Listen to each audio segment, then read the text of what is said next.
Hi, everyone. Thank you all for having us, and wanted to thank Codex for picking us.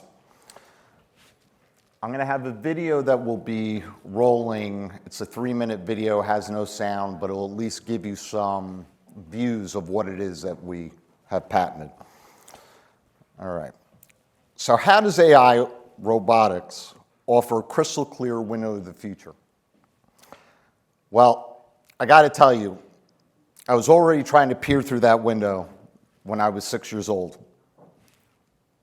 It started with me completely dismantling my Speak and Spell, one of my first learning computers for kids, because I just needed to see how it worked from the inside. And it ended with me trying to ride my tricycle down our basement steps. Why? I don't know. I just wanted to see if I could do it. Did either of these early endeavors work out? No, quite the opposite. But in retrospect, what it showed me was that I like to see how things work, and I'm not afraid to get some bumps and bruises along the way. Turns out that was a necessary mindset, because over the next 40 years, I found much bigger things to take apart and way steeper steps to tumble down, which eventually led my father and I to building and selling 2 different business ventures. First venture was sold to Office Depot in 2006 with revenues of $400 million, and the second to Staples in 2018 with nearly $300 million in revenue. And after signing a 20-year non-compete, after signing a 7-year non-compete and being in the industry for 20 years, I needed to find something else to do: robotics. So I'd been looking into robotics in the assisted living sector for quite some time, and occasionally peering through that window as the technology evolved. Did you know that the most expensive part of elder care is also the most repetitive? It's helping elderly patients get from their bed at night to the bathroom and back to their bed again. So in Japan, for example, instead of having a nurse around the clock, you can use a robot. Comes to your bed, picks you up, takes you to the bathroom, sits you down, you go to the bathroom, you get up, takes you back to the bathroom, it charges, and you go back to bed. Just one of these robots eliminates the need for the night shift, which is the hardest to recruit and the most expensive to keep work for nurses. It's a no-brainer, right? Automation can equal affordability without sacrificing quality, in some cases even improve it. So here I am driving down the West Side Highway in New York City, looking up at these massive towers at Hudson Yards. And I remember saying to myself, I cannot believe people still clean skyscrapers by hand. Now, for those of you interested in an extremely brief history of window cleaning, the original squeegee was invented by Ettore Stocconi, an Italian immigrant, in 1936. The first version was a modified fisherman's tool with 12 screws that you could then unscrew and remove the blade. The squeegee has become more streamlined over time. It can be placed on a long pole to reach further. You can even pump water through it, but overall the evolution has more or less stayed stagnant. In fact, 10 years ago, New York City had over 1,300 members in their window washers union. Today, that's less than 500. So not only has the labor been shrinking, but this has also been a dangerous job where people lose their lives every year. So with this, I started a global search to see if there was anything in emerging technologies that could answer this call. That's when I honed in on Skyline Robotics. They were building a technology that I thought could work, but they had a complex set of issues to solve, and within a year I became the guy to help them do it. You see, most robots live in a fixed environment where they simply do repetitive tasks that they've been programmed to do. So how do you build an AI robot that can maneuver in multivariable outdoor environments where the conditions are constantly changing and you need to make decisions on the fly? 40 to 60 other companies had attempted this. Either they did not gain traction or they failed. So we really had our work cut out for us. First, these can really only be tested outside on skyscrapers. And I don't know if you know this, but most building owners do not want a 150 kilogram robot hanging from their building. Who would have thought? So here are some of the other problems we had to solve. How do the robots see what they're doing? For that, we decided to use LiDAR technology. That's what self-driving cars use to avoid obstacles. However, our robots are working with transparent glass. So we had to invent a special process to help them locate the sills on the sides of the windows. The robots then learn to clean between the lines while just using the right amount of pressure without breaking the window. A human window washer would have a 19-liter bucket, right? A 19-liter bucket and dirty water sloshing beside them on the scaffolding, which would need to be continually refilled. However, we run a hose from the top of the building, which then goes directly to the robot and uses deionized water so we clean streak-free. Now, if you jumped off a boat and dove 60, 150, 270 meters down, what would you notice about the pressure? It would become tremendous, right? So with a building that's 300 meters tall, water pressure becomes a serious issue. And we had to figure out how to algorithmically have the water and air go through the hose with the same flow and the same pressure. Today, we've been able to accomplish that, and all of our robots have the same pressure and same flow, no matter if they're 300 meters or 150 meters down. And then there's the issue of heat.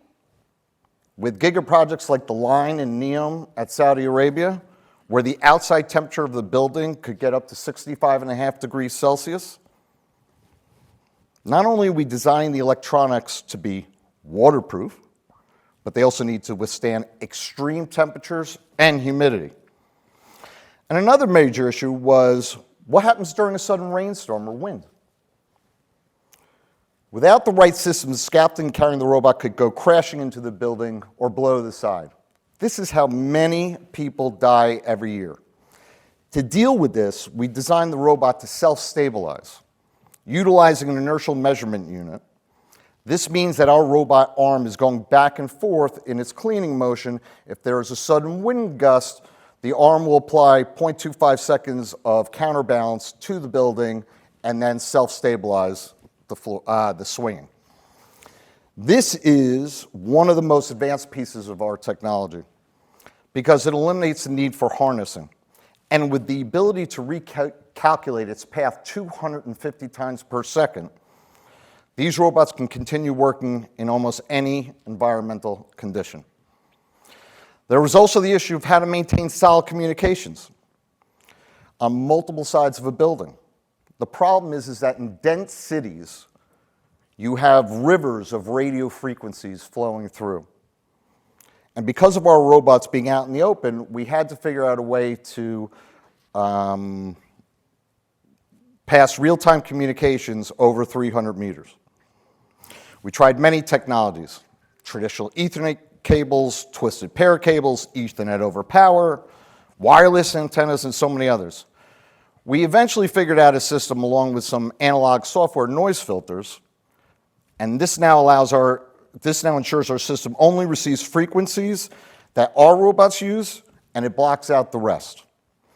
And most importantly, how do we keep humans and other robots safe from each other, especially with two robots working on the scaffolding? If it were a standard industrial robot that would be in a warehouse and you were next to it and it was moving, it would just stop. It would run you over. It would knock you down. So we had to create the first outdoor waterproof IP67 industrial cobot using a technology called AirSkin. The AirSkin, when touched, automatically stops and returns to a safe motion. I'm very grateful for our team of ventures, very grateful for the opportunity and having this amazing vision come forward. However, I'm most grateful that I didn't know what I was getting myself involved in. It is very tough, very expensive, but as we keep finding solutions, it just gets more and more exciting. And what I see coming in the future is that we'll be able to clean windows, provide a structural health profile, polish masonry, nanocoat, bioclean, paint, and eventually replace windows at the same time. We'll be able to have scheduled automated window cleaning for anywhere at any time on the facade, allowing the robot to do things like clean bird poop off the CEO's window before a big meeting. How's that for a job perk? Plus, we'll be able to regularly scan the facade of the building for HVAC leaks and erosion in seals, and I see buildings being able to lower their insurance because you no longer have humans on the side of the building. And listen, window cleaning is only the first step. The opportunities for automation within multivariable environments are endless. Our technology is relevant in, let's say, Carnival cruise ship lines and oil tankers. Every one of these gets service every 6 to 7 years. They dry dock, costs about $1 million a day, and it takes between 90 to 180 days to get clean. So that's about $90 to $180 million of spend. We believe we can get that down to 60, and you do the math. That's $30 to $90 million in potential savings. Then there are the cities of the future, of course, where the technology is going to be built right in the infrastructure. There's aiding human habitation on Mars, and of course, space exploration itself, all within multivariable outdoor environments. When it comes down to it, robotics is perfectly in stride with the pace of human evolution. From my vantage point, what I see is that this is going to help humanity move faster, more efficiently, bring the labor costs down and productivity up, which should equate to lower costs to the consumer. We'll be able to handle dull, dangerous, dirty jobs, save time and energy, and human lives. And just like our journey from the original squeegee up to this new precipice, this technology will accelerate our ability to explore new frontiers in science and health and space that simply we could have never touched before. And ultimately, my hope is for this technology is that it does more than just accelerate our ability to do things. It's my hope that it allows us to be more human and actually slow down and enjoy our lives. I have 4 children ranging from the ages of 20 to 2. And it's my hope that today's generation won't be seen as Americans or Italians or English or Chinese or Koreans. They'll just be seen as humans, residents of planet Earth. It's my hope that technology unites us, makes life simpler, safer, and allows us to celebrate what's special in life and enjoy this beautiful world together. I want these technologies to take away pain and suffering for everyone so we can live, love, laugh together as a world united by technology. That's the window to the future that I'm looking through. Thank you.